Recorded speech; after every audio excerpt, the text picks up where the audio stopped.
ఇంకెరోజు అయితే 3వ తేదీ ఆగస్టు నెల 2024 శనివారం. ఇంకెరోజు మనం మదనపల్లి మార్కెట్లో టొమాటో స్టాక్ అంటే దిగుమతి అని వచ్చి మనం ఎవరిలో తెలుసుకుందామండి.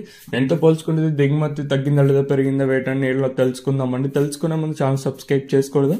ఇంకేందుకు కావాల్సిన ప్లీజ్ సెలెక్ట్ ప్లస్ సబ్స్క్రైబ్ చేసుకోండి. మీ కుడి చేతి పక్కనే సబ్స్క్రైబ్ బటన్ అవుతాడు. సో సబ్స్క్రైబ్ చేయడం మర్చిపోద్దండి. ఇంకా విషయానికి వస్తే గుర్తుపెట్టుకోండి, ఈరోజు వచ్చేసి శనివారము. సో మామూలుగా శనివారం ఆనవాయితీ ఏమంటే నాట్ ఓన్లీ ఆనవాయితీ అంటే ఏం లేదు, మామూలుగా సాంప్రదాయంగా వచ్చేది ఏమంటే మామూలు తక్కువగా వస్తాయి. సో ఈ రోజు అదైతే దానికైతే న్యాయం అయితే జరిగింది. ఓవరాల్గా చూసుకుంటే నైన్తో పోల్చుకుని దిగుమతి తగ్గింది. మనం ముందుగా టీవీఎస్ మండలిని మొత్తం మాట్లాడుకుంటే దిగుమతి తగ్గింది. అలాగే జీపీఆర్, ఎంఆర్ఎం, భాగ్యలక్ష్మి మండి, ఎస్జిఎస్ ఈ లైన్ మొత్తం చూసుకున్నా కూడా దిగుమతి అయితే తగ్గింది. అలాగే స్టార్టింగ్ పాతాలం 1-2 మండీలు కొంచెం మినహా ఇచ్చినట్టయితే మిగతా మండీలు అన్నిటికీ దిగుమతులు అయితే తగ్గాయండి.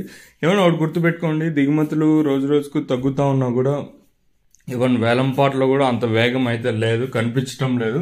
ఈవెన్ నేను అంగళ్ళు తీసుకోండి, అలాగే మన మదనపల్లి మార్కెట్ తీసుకోండి, అంత వేగం అయితే కనిపించలేదు. ఎందుకంటే దిగుమతులు రోజు రోజుకు తగ్గుతూ ఉన్నా కూడా మనకి రోజు ధర కూడా అంతంత మాత్రమే వెళ్తూ ఉన్నాయి. ఇంకా ఎప్పుడు పుంజుకుంటుందా, ఎప్పుడు ధరలు అనేది మరింత వేగంగా వెళ్తాయంటే చూడాలి.